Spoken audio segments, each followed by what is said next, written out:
And we are recording. All right, welcome back everybody to episode 7 of the Bore and Stoke podcast, brought to you by the 50th anniversary Honda Goldwing.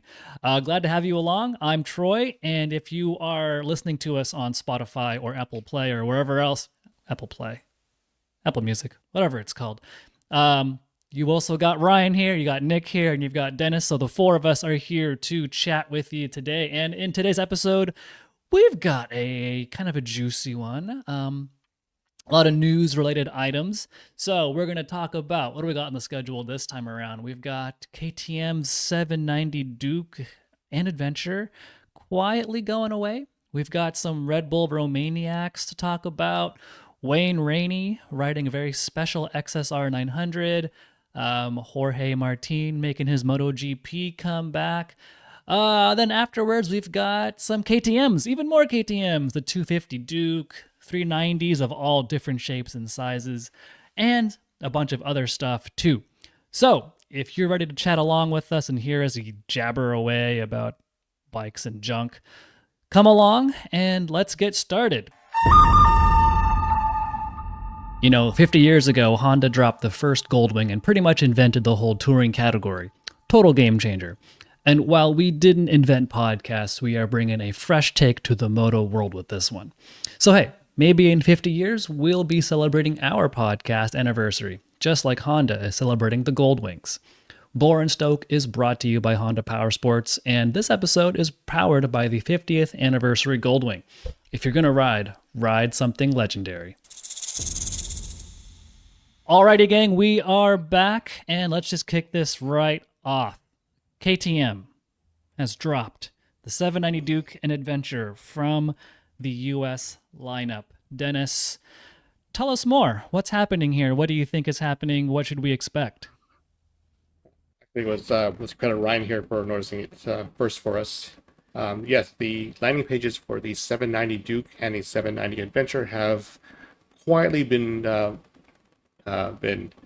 wiped from, quietly been hidden from KTM USA's websites.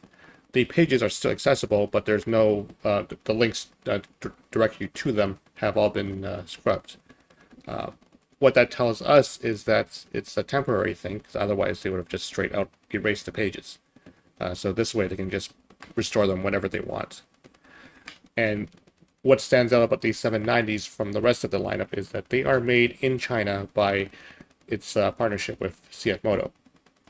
So, and we know that they disappeared, the links disappeared sometime, probably I think April it was.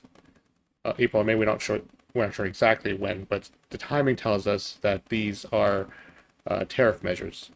These are bikes specifically affected by Chinese tariffs on coming to the US, and it's only the US market that's affected here, so nowhere else. So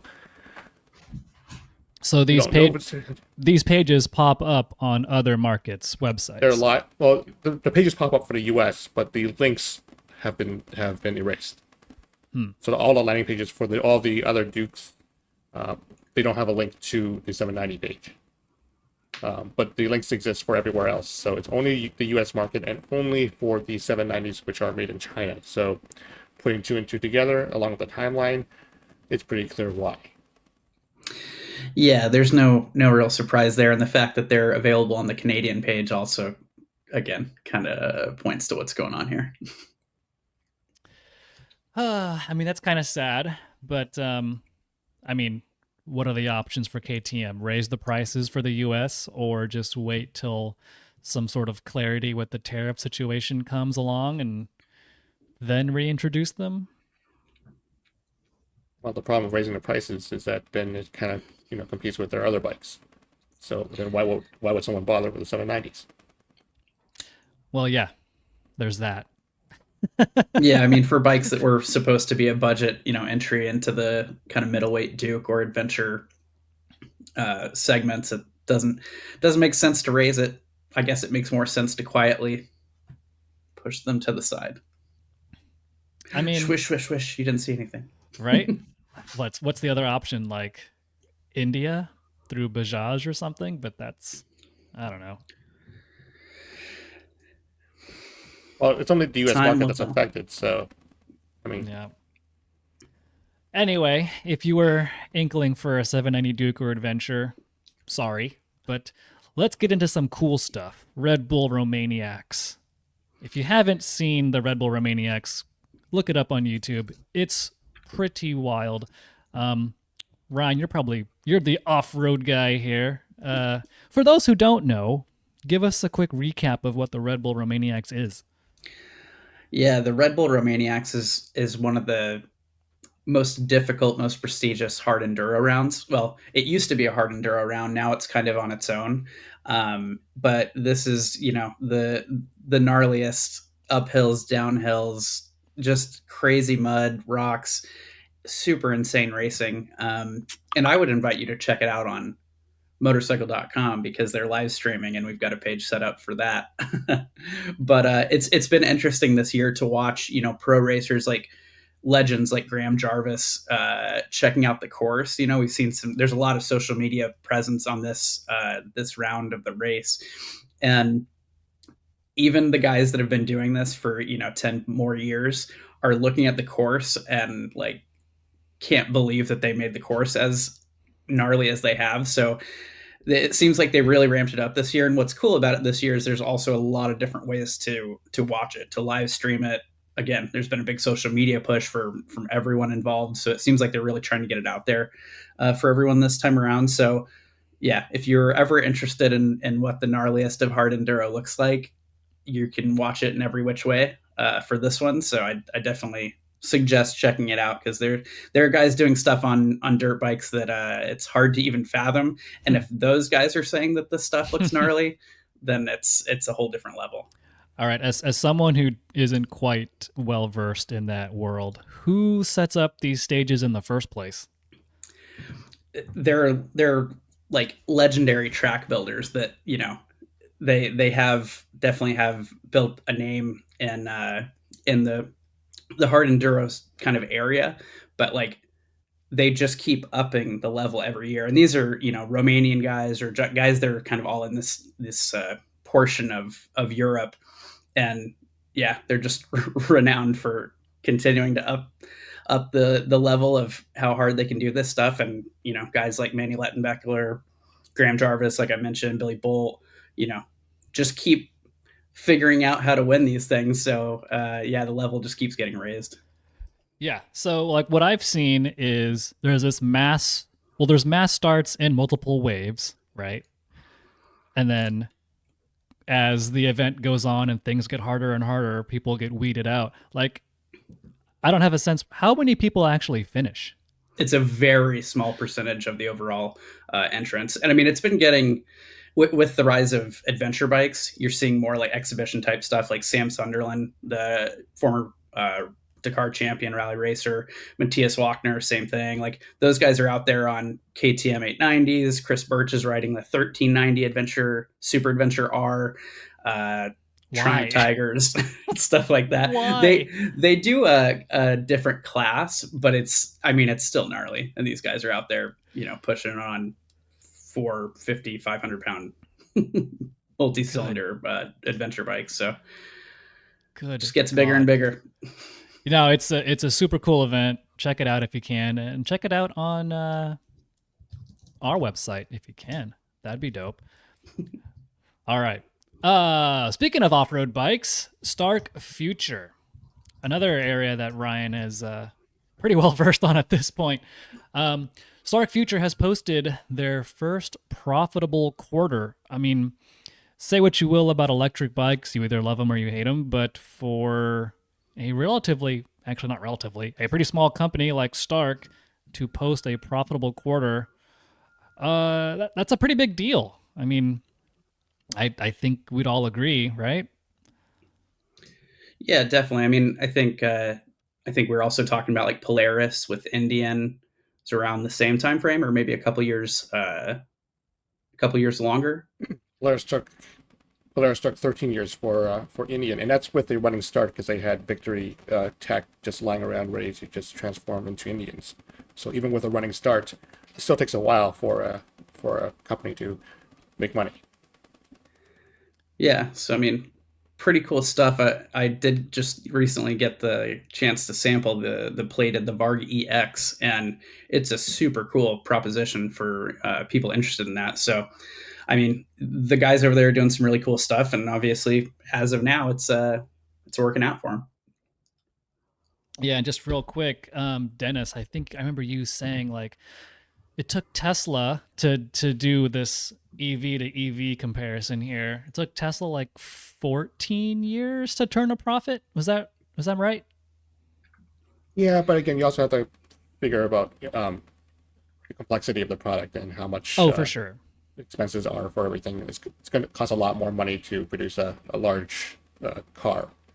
Yeah, for sure. A car reference to a bike reference is not anywhere apples to apples. It was more of an EV to EV sort of thing.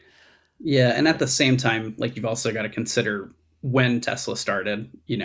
There wasn't, they helped pave the way for a lot of this battery technology and whatnot. So you know, it's not apples to apples, but yeah, looking at the same, just EVs, it's impressive for any For company sure. in general. So For sure. So, I mean, yes, whenever we do an EV story, there's always going to be haters, but do yourself a favor and at least check out the Stark lineup. It's turning a profit for a reason, so it behooves you to see why. for sure. And I mean, people that aren't just interested in things with knobby tires, Dennis found some information about a supermoto style plated bike that's probably going to be coming out here soon. So getting a little bit more, something for everybody. Yeah, it was just the natural progression of that platform. All right. Well, that's very cool from Stark. Another very cool thing is Wayne Rainey riding at Laguna Seca, which there have been videos of him riding motorcycles since his injury at the past couple of years. But what makes this particular instance pretty cool is the fact he was on an XSR900 Yamaha, but not just any XSR900 Yamaha. Ryan, we actually got to talk with someone at Yamaha about like what made this particular bike so special. Yeah, so it was the XSR 900 GP, so it has that super cool fairing on it, styled after, Wayne's bike back in the day.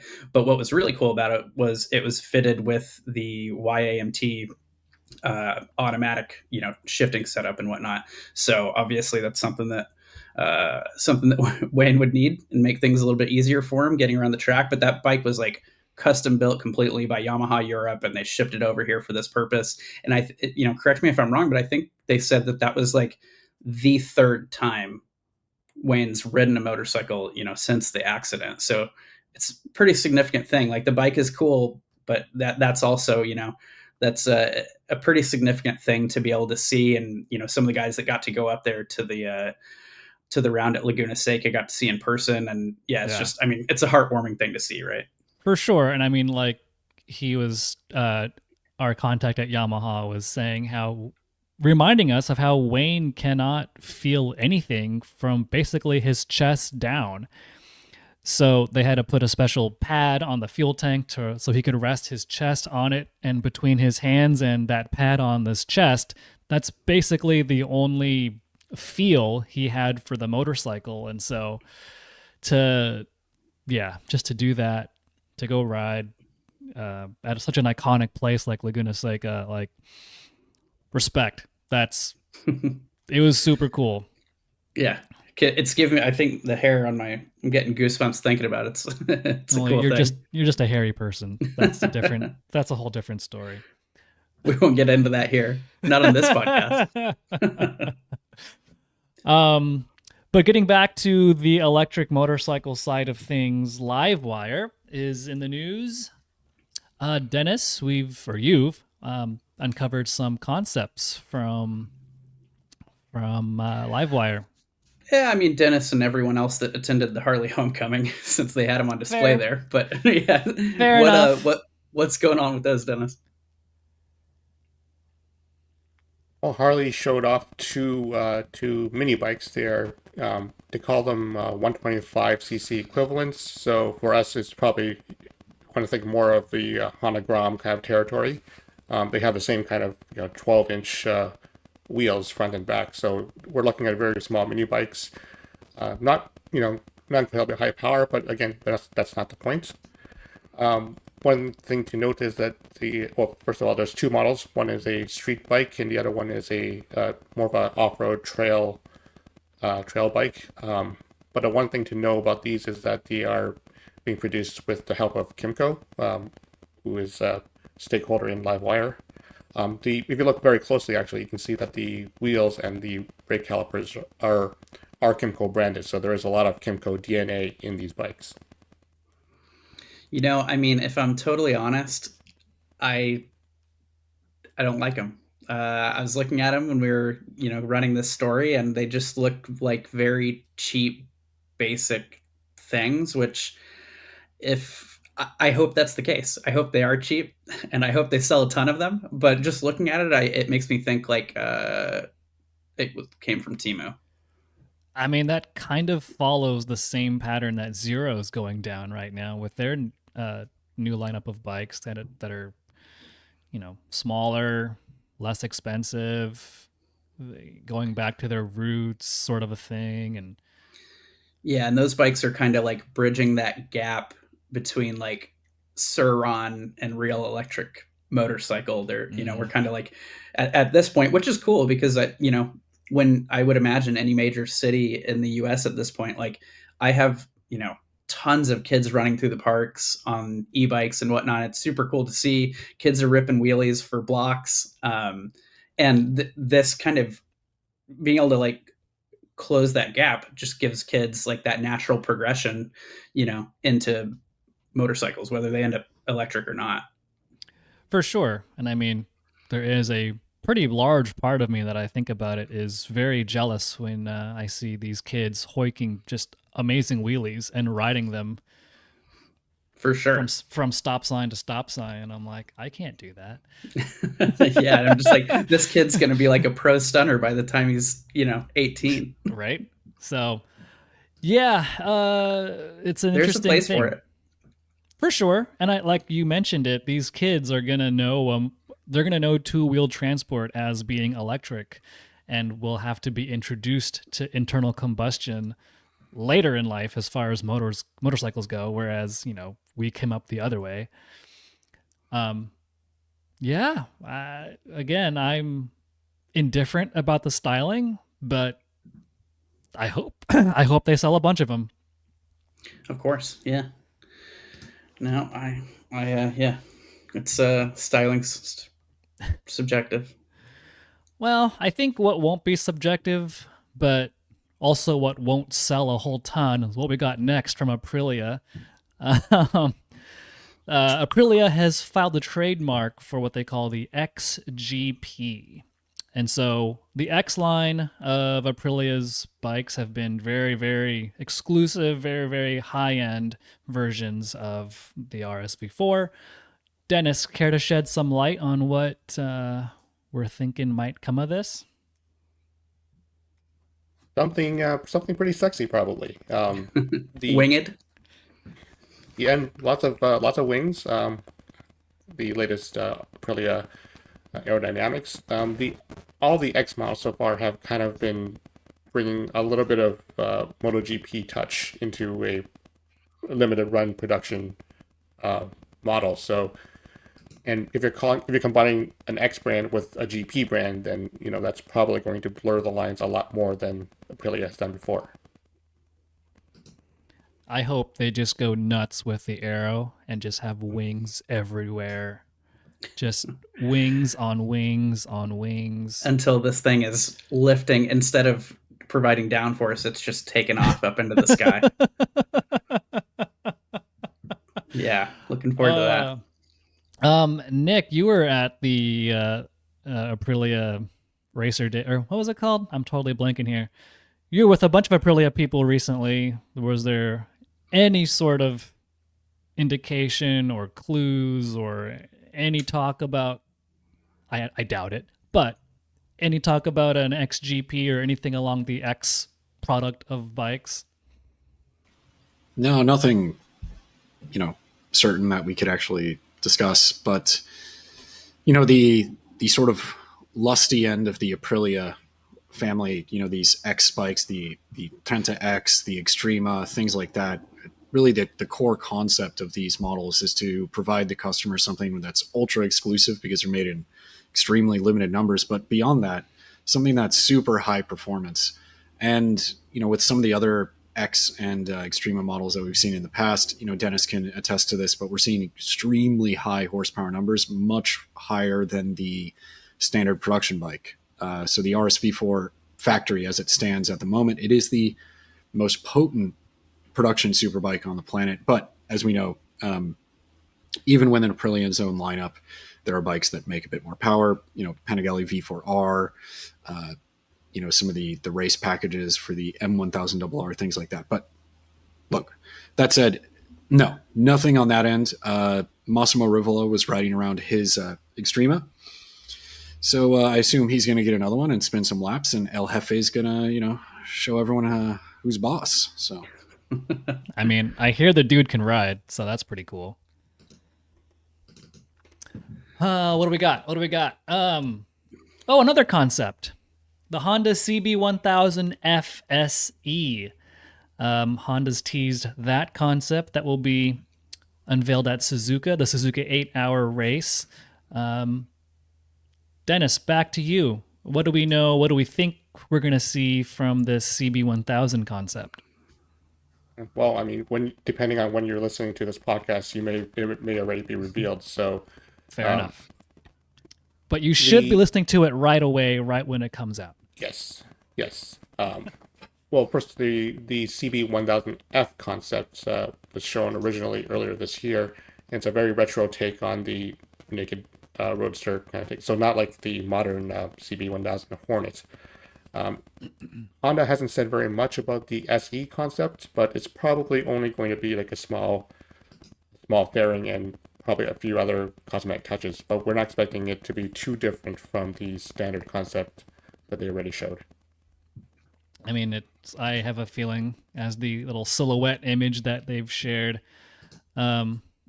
we're going to go retro. We're going to go with and I'm totally blanking on the model name from back in the day, but you're going to recognize it as a totally retro styled Honda, which kind of seems cool because they have lots of history to go off of. But there is a small part of me that wonders if they're just going to screw it up.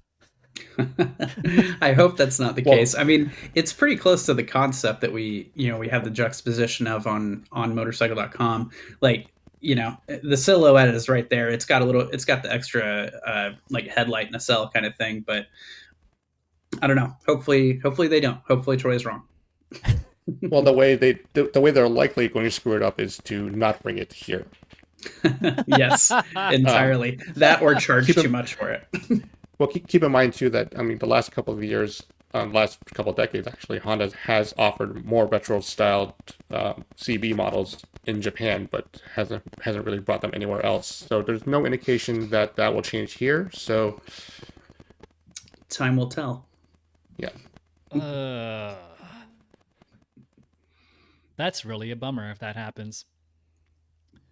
So sticking with 1000cc retro bikes, what did we just find out today? Well, I'll get to what we found out today in just a second, but let's premise this with the fact that a couple of days ago, Suzuki had a press release that just announced the returning 2026 models. And among those bikes were the GSX-R600 and 750, but the 1000 was not mentioned in that press release. Now, it's common for manufacturers to send these press releases out and only name certain bikes but not others, and then later on, a few days or weeks later, they'll then release another press release that says, okay, yeah, now these other models are going to be coming back too. We have it in good standing that the 1000 is in fact coming back, but just this morning, Dennis, you found an announcement from Suzuki about what? Yeah, well, Suzuki sent out a save the dates teaser for something GSX related to be revealed on July 31st. The landing page for this is showing a GSXR 40th anniversary of the 750. So we don't know exactly what they're going to show, but it's probably going to have some ties to the past. We're hoping for a 1000, maybe with a kind of a retro color scheme, but right now we're not really sure. And as I mentioned this morning to you guys as well, I'm kind of really hope that they bring back all the tooling for the 1985 GSXR 750. And like, you can't really go much more retro than actually reproducing a 1985 GSXR 750. Something tells me that's not actually what's going to happen, though. Yeah, there's a bit of an unsubstantiated rumor coming from Suzuki. To expand on Troy's thing, it's not so much that they're going to recover that tooling and build a 1985 version of the GSX-R 750. It's that they're actually going to invent time travel and allow modern customers to go back and, for millennials, purchase homes that they could actually afford. So it's a really good opportunity, guys. I've heard that rumor as well. You heard it here first. We are breaking some news. But also, speaking of things you can't afford or can't, I don't know. Also in that press release, after the 600 and 750, the SV650 is coming back yet again. And as you know, the GSX-8 is also coming back. No surprise there. What really caught me by surprise was the price. Now, the SV650, that's like 26 years old or something like that, and the GSX-8 have the same price tag. It's like $92.49 or something like that in the US market. That boggles my mind.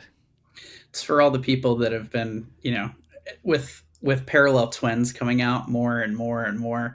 It's for all those people that talk about how boring parallel twins are these days. They can have their V twin and they'll have to pay for it.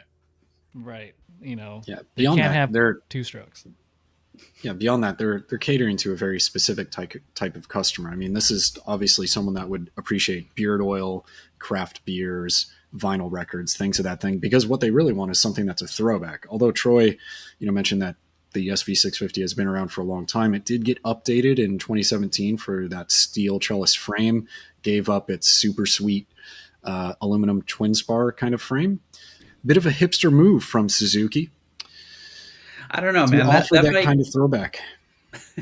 That bike for me, it screams more like X Track Day Bro, which is our own Troy.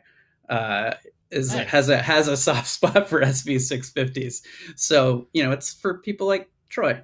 There was a period in my life, granted a very short period, where my SV650 was my only means of transportation. So I do have a soft spot for that bike. Anyway. Here we go. Speaking of the GSX-8, this is the time where we announced that we were flat out wrong. No, I mean, I knew the whole time it was Dennis. Oh. Just throw him right under the bus. What? Oh, what are we talking about? Well, it's the GSX-8T, which we assumed, as you would naturally assume when you see a T version of a bike, that it's going to be some sort of touring variant. But no, Suzuki went the other way and said, you know what? Let's go retro instead. So they introduced the GSX-8T and the Double T. Because retro seems to be the thing to do in 2026, I guess. Apparently. Slap some different colors, maybe some different plastics on an existing platform, and bam, there you got the T and TT versions. Yeah, again, time travel version. That's the TT, right? Why didn't we think of this before? I mean, yeah.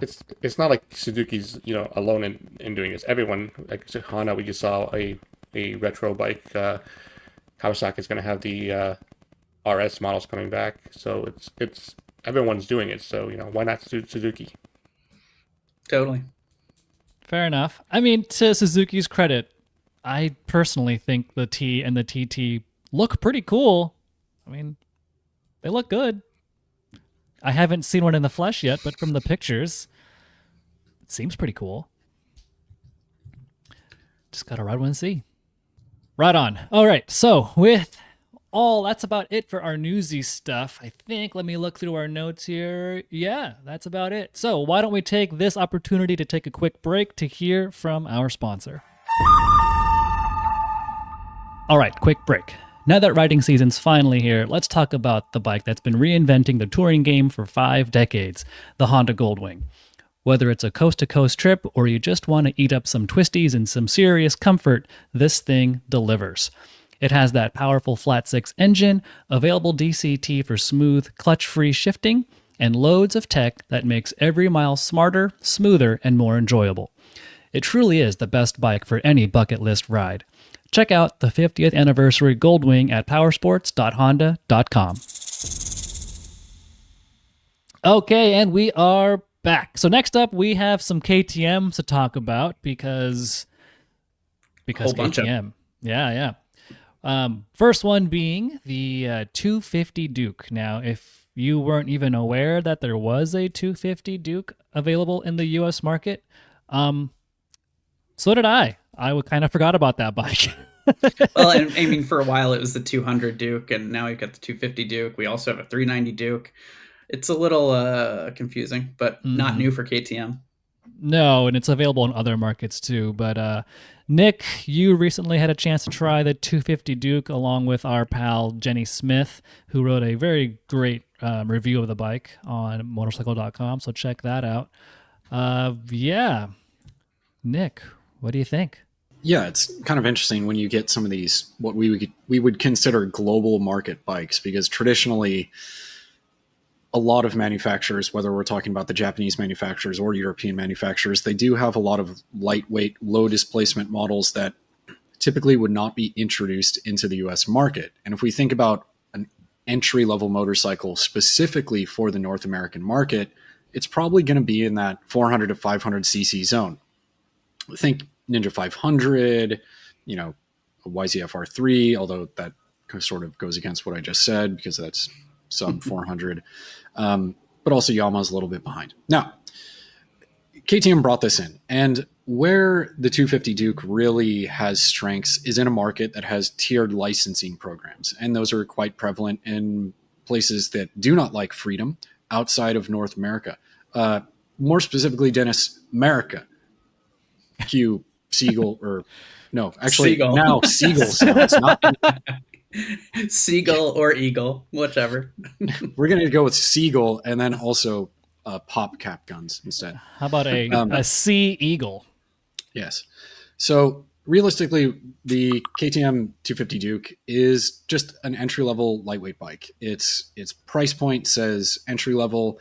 Everything about it says entry-level. And if you're getting into something like that, I really do want to reinforce the fact that you're just getting into motorcycling and approaching it from a pretty affordable price point. We're talking about $4,599 MSRP. So dealer fees and all that stuff. You could be leaving the dealership with a brand new vehicle, 0-mile vehicle for potentially sub $6K. I would say that that's a pretty darn good deal. Overall, it's still a KTM. The chassis really speaks to that pedigree. It has decent suspension. It is non-adjustable, of course, and that's typically where we see those quote-unquote beginner bikes or entry-level motorcycles skimp on. But the expansion of that idea, and we see this a lot with the Japanese manufacturers, is that also expands into the performance of that suspension, and it tends to be a bit undersprung, a bit underdamped, and just underwhelming overall. That's really not the case here with the KTM 250 Duke, because it does have a fairly sturdy chassis that is derived from the 390 Duke. So they share a frame, a swing arm, subframe, suspension, and it's all, pretty darn good. And whether you're talking about from a lightweight entry bike or not, it's, for a full-size rider, an experienced rider, don't have too many complaints. But yeah, that's sort of before we start talking about the engine and sort of its placement within the North American market specifically. Right. I mean, that's the thing that we've seen with KTM, even before they brought the even lower CC bikes. The 390 Duke was always a bike that, I never really wanted to call it a beginner bike because it was just, or even an entry level bike. It was just a good bike all around. You got some really cool electronics with that bike. Doesn't really translate all the way down to the 250, but again, I mean, it's nice to see this range of motorcycles being not just entry level or not just beginner. It's just a good motorcycle. Yeah, and like I remember a couple of years back, I think Nick, you were with me at this launch when the 390 Duke launched a couple of years back in Spain.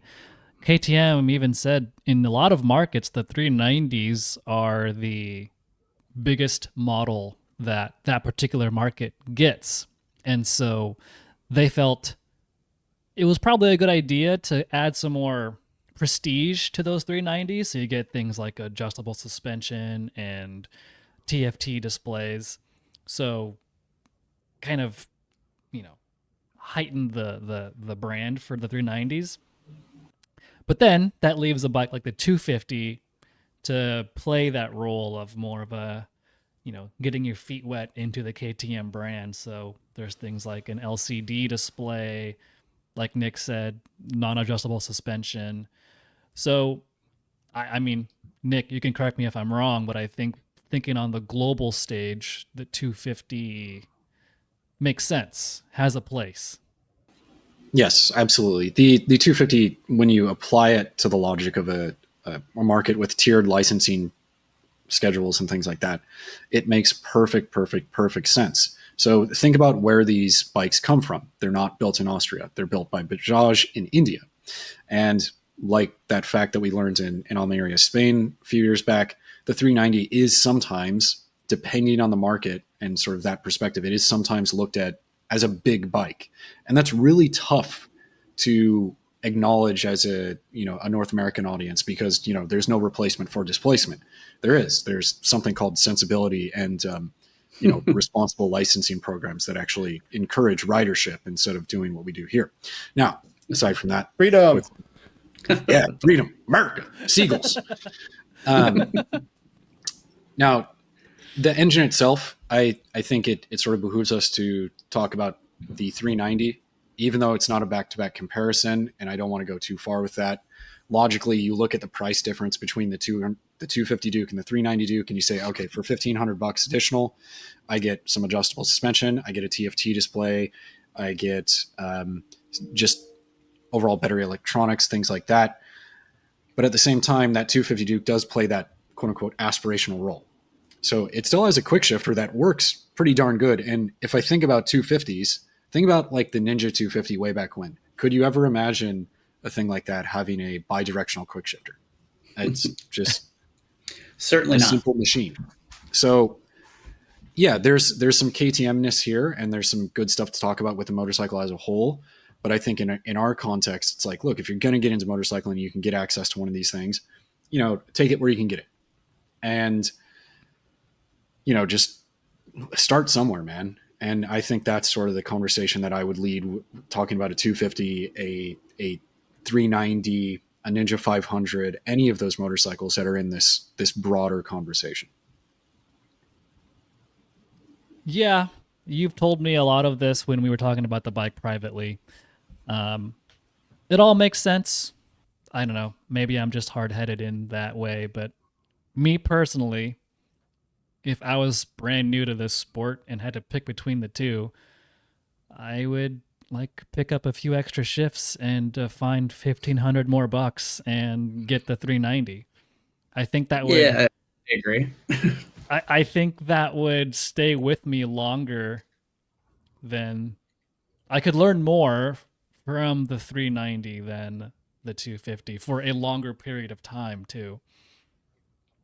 But, if everyone's situation is different and, if you don't have the change and the 250 calls your name, by all means, riding something's better than riding nothing.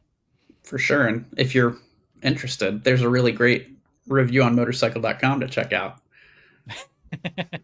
Bada bing. Speaking of reviews and 390s, the 390 Adventure R. Now, none of us on this screen here rode that bike. We had our buddy John Beck try it out, and at the introduction, came back with a pretty darn good piece about it, and the guy can ride a motorcycle. So, yeah, who wants to recap Beck's impressions of the Adventure R? Yeah, well, it was cool that he got to ride the Adventure R and the Enduro R, both 390s. Mm-hmm. But there's been a big overhaul in what the 390 Adventure is now from what it was before. You know, it was really based on the Duke before, and it kind of tried to make it into an off-road, adventure bike, and it wasn't really there. There were a lot of kind of shortcomings in the chassis, ergonomics, and whatnot.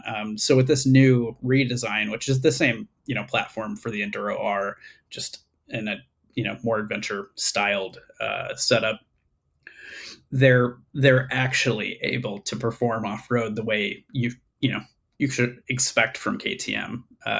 So I think the 390 Adventure R is a massive step up from what the standard bike was, just a couple years ago. But also they've got the 390 Adventure X, I believe it is, and that's kind of the more on-road standard 390 Adventure. But now you've got a chassis that should be able to perform, and stay tuned because we might be doing a bit of extra test. There might be one in the garage right now. Oh, is that some foreshadowing? Are you trying to give something away? Something. But KTM has been spreading that 390 love. So there's also street versions. Yeah, so to piggyback off of what you were saying about the 390s, the 390 family growing. So we have the 390 Adventure, 390 Enduro, and then the trio is capped off with the 390 SMC R, which I just rode yesterday, so it's still fresh in my mind. Same chassis as the Enduro and the Adventure. So the way KTM explained it is the frame of all three of these bikes. So the frame has its own designation, and it's called the Duke, because that's not confusing at all. I didn't know that. That's terribly confusing. Yeah. So this is the generation 3 of the Duke chassis, which, follows up from the 390 Duke previously. This is getting very confusing, I know. The short of it is the current generation frame of these 390s is more torsionally stiff, so side to side flex from the chassis has been reduced, so it's stiffer, which to me makes a lot of sense. Having ridden the previous generation Duke 390 Dukes, there was some flexy, flyy little feelings from that chassis. With this current generation, at least in the SMC R I rode yesterday, like that chassis feels pretty darn solid. Suspension is the same. You still get about 230 millimeters of travel from both ends. The clear difference is the fact that the SMC has 17-inch wheels because Supermoto. Engine's the same. You still get about 45-ish horsepower. But the interesting thing is not just the fact that there's 17-inch wheels on the SMCR, but they're tubed because KTM was insistent that Supermotos have to have spoked wheels. I'm like, okay, well, you're going to die on that sword. They full on even admitted, like, we have a lighter set of wheels and they come on the 390 Duke. But what's a Supermoto with cast wheels? Well, but at the same time, KTM also makes adventure bikes with spokes that are tubeless. So, I mean, I get that, but we can't forget that those are cheaper. Those are cheaper than spoked wheels that are tubeless. Yeah, well, I mean, the other interesting thing, too, is the 390 SMC R is $5,500. Smoking deal. That's a smoking deal. Like the 690 SMC is like 12 or 13, something around there. And like, granted, yeah, it's a bigger engine, but like for $5,500, that 390 SMC was a blast. Like I had a ton of fun on it. Like the power. Now that we have a 400cc single and not the 373 from years past, that little bit of difference actually helps. Like there's pretty decent power to have some fun.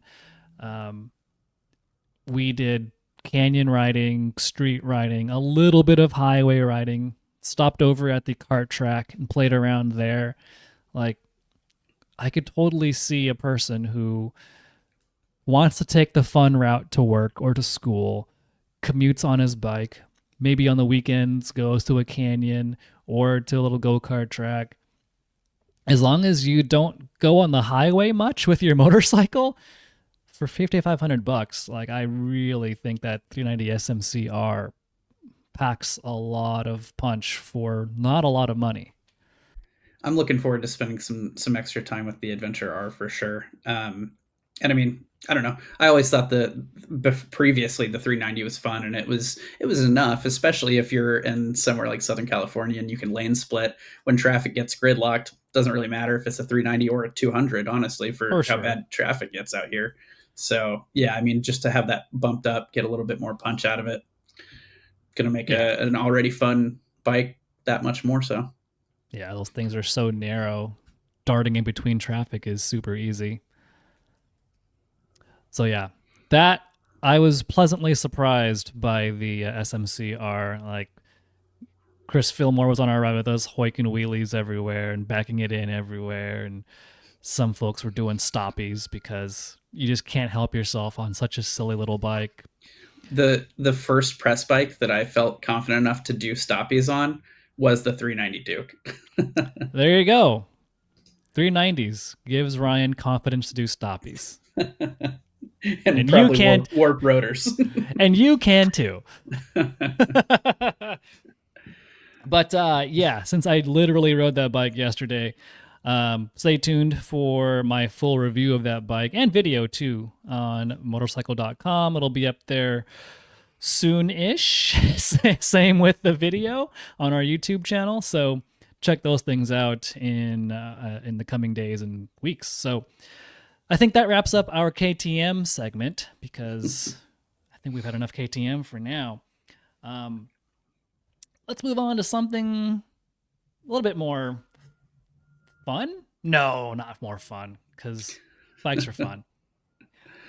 Some newsy stuff, maybe some gossipy stuff, some MotoGP headlines, because there's been a couple of newsy things happening in the MotoGP world. The first one, MotoGP is taking a break from going to Argentina in 2026 and then coming back to the country in 2027, but not to the same place they were before. So what happened there was currently MotoGP runs at the Termas de Rio Hondo, which is logistically a nightmare for the teams to get to, for the fans to get to. The track is hardly ever used, so it's really dirty on the first day, and it just didn't become much of a worthwhile proposition to go there. They're taking a break from in 2026, taking a break from that track. Okay, so for 2027, they return to Argentina. They're going to come back to Buenos Aires, which is a major city, obviously. Makes it much easier for logistics, for fans, for the teams, for everyone to make the show. And this racetrack is called Here we go. Autodromo Oscar y Juan Galvez. Oh. I'm sure I butchered that, but if you're a native Spanish speaker, please tell me how badly I butchered that. Drop it in the comments.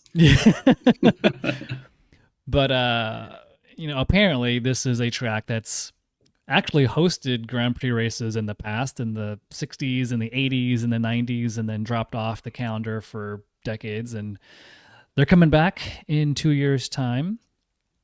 That's all good news.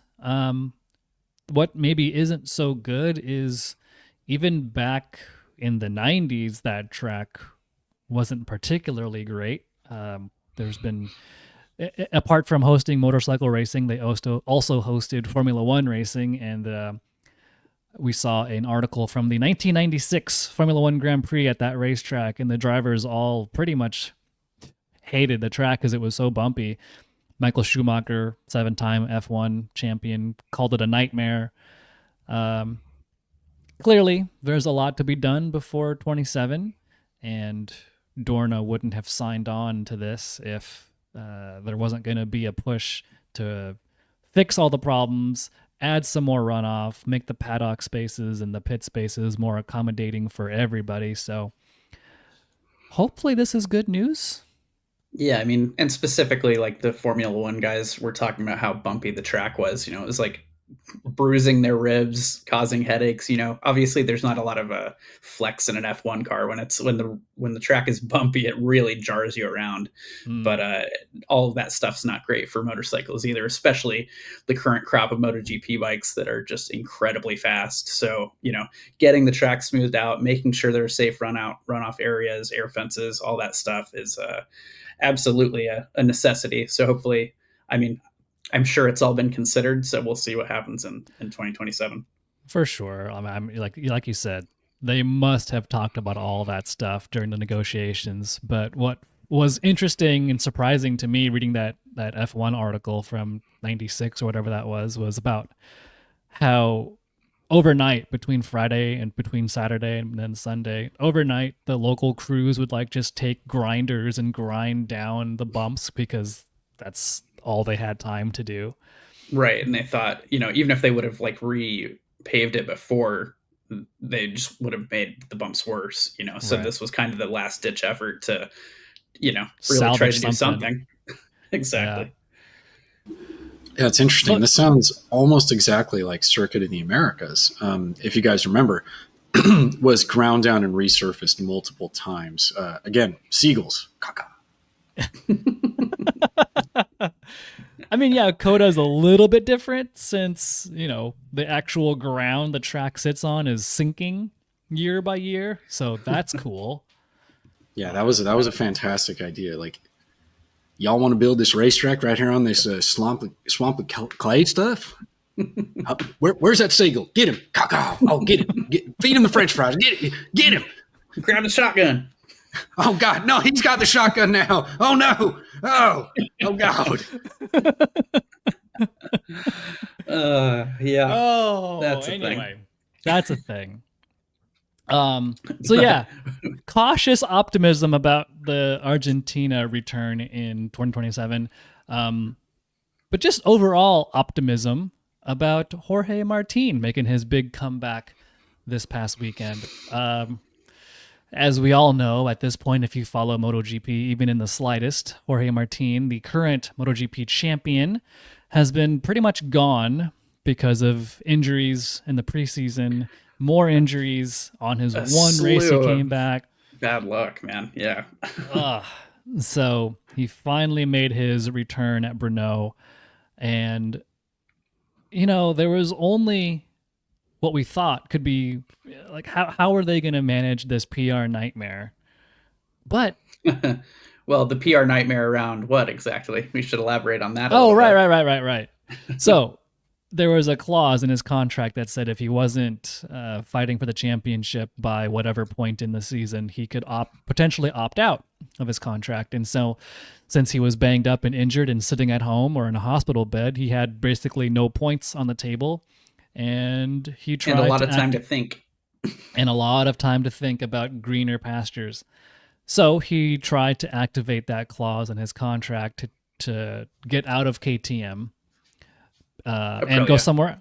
Or sorry, did I say KTM? I meant get out of Aprilia. My bad.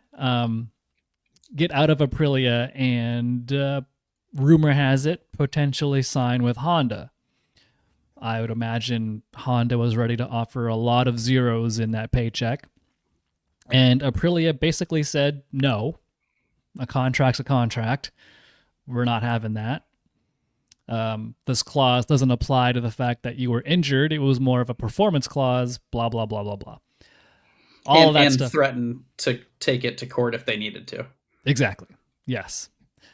Long story short, Jorge realized, like, oh, I think all my other options have dried up. I don't want to go to court over this. Okay. We're good again. I'll keep riding the bike I was contracted to ride. And Probably a good idea. yeah, probably a good idea, right? And so coming into the Brno Grand Prix, all eyes were clearly on him about, okay, so you're back. Do you have anything to say for yourself? And basically, like, the only way this could have gone well was if he did well in the race. And wouldn't you know it, he came home like, what was it, 7th in the sprint race? And no, 7th in the main race and a little bit lower down in the sprint race. He finished both races, did very well considering he hasn't done anything since the start of the year from being injured. Like, I think we can all agree the best way to get over all the drama is just to get back on the bike and put in a solid performance. And that's what he did. So, yeah. And the fact that he managed to keep the bike upright, I mean, he's obviously he's a champion level rider, the reigning MotoGP champion, but yeah, man, what a so much bad luck. So I was just happy to see it that didn't happen this time around. And I mean, I think he's pretty well burned his bridges with Aprilia, but maybe if he was able to like pull off a championship next year, because it's certainly not going to happen this year after all the missed races. But maybe that's the only way to rebuild that bridge, because that was a messy situation that they got in. I mean, I feel like the racing world has very short memories if they want to, and if he starts doing well, then this will all be old news and just stuffed under the rug and be like, oh yeah, everything's cool, we're good, it's all good. But then you've got the media to bring it back into the fray, just to keep reminding people. But yeah, performance is definitely the best way to move past that. It's a bit tricky with these situations because interacting with Jorge Martin at the Aprilia All-Stars event and Aprilia Pro experience that we covered back in June. The videos are now on YouTube, and you can watch all that stuff and read it on Motorcycle.com. But the interactions that you'd see from Jorge Martin, and at the time he was still in recovery, everything was quite cordial and happy, and everyone was, the Aprilia staff were super stoked that he was on site and able to participate in some of the days, or actually both days for both All-Stars and Pro experience. And it's one of those things where you start kind of questioning, like, is this sort of the peanut gallery from the MotoGP media side of it, sort of fanning the flames and running with that idea? And it's really tough to figure out what's what. And I don't think we're going to know what truly happened until everyone's retired and emotions have settled and things like that. But as it stands, we have a guy that suffered some serious injuries, both preseason and then at Qatar, came back and did pretty well, which is, I don't want to say unheard of, because you can think of McDouhan, you can think of Marquez, Rossi, Lorenzo, the collarbone. That one sticks out in my mind specifically. It makes sense that these guys go out and do what they do, but for him to come back after being sat around and having the fitness of not riding a motorcycle but still maintaining his fitness overall, it's pretty impressive stuff. Yeah, I mean, exactly. the dude couldn't sleep for the first week because his lungs were punctured and he was in all sorts of bad shape, and just and to be fair, I couldn't either. I had my little Jorge Martin doll, and I was like, no, Jorge, how could they do this to you? Yeah, your little voodoo doll, that's what it was. No, never. You did this to him. This is your fault. But I mean, from my 1,000-yard view of it, being at my couch watching the races and just watching the MotoGP broadcast, like, the overall tone from the commentators, from the pit reporters, from whenever they interviewed anybody in the Aprilia camp, was all just like strangely positive, as if they're like, yeah, all that stuff, we've kind of put it behind us and now we're moving on. That's fine with me. It's more. I mean, it was uncomfortable to watch that situation. So I'd rather just get back to racing, forget about the drama. So I'm For glad sure. it seems to be headed that way. The last bit about this part was somebody asked Jorge, like, do you have anything to?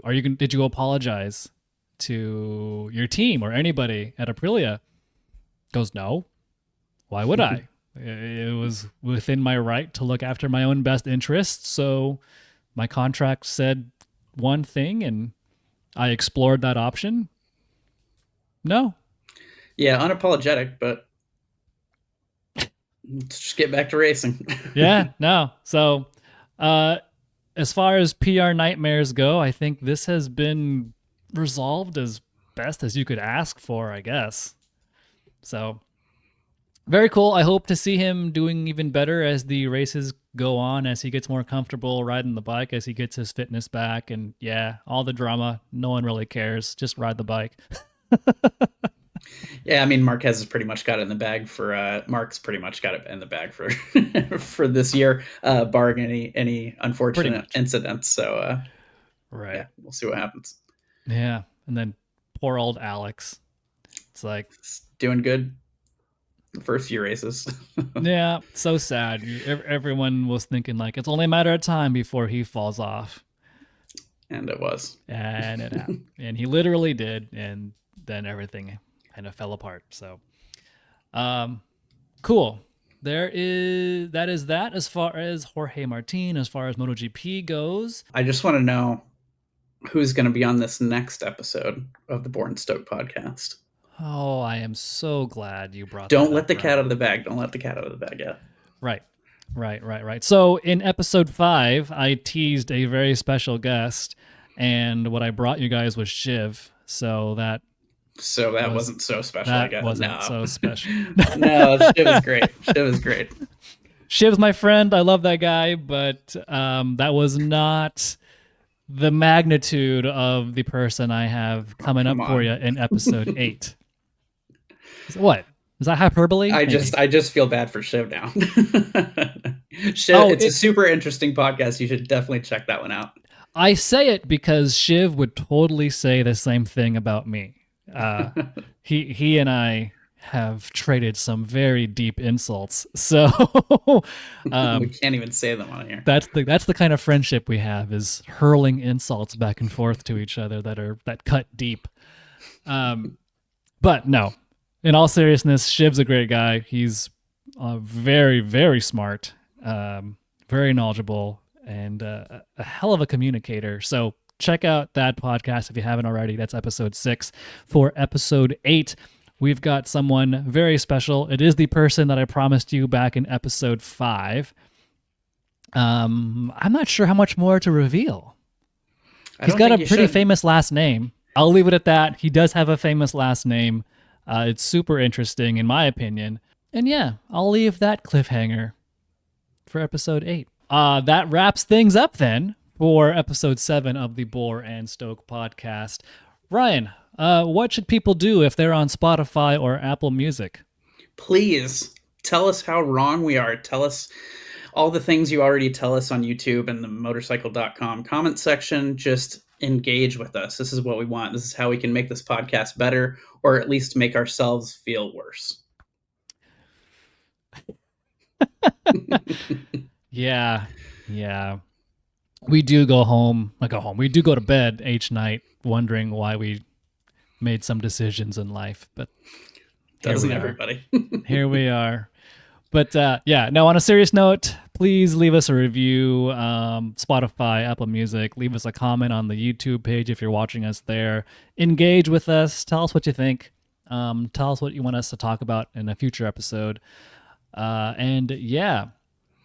With that, stay tuned once again for episode 8 of the Bore and Stoke podcast. Once again, very special guest coming up there.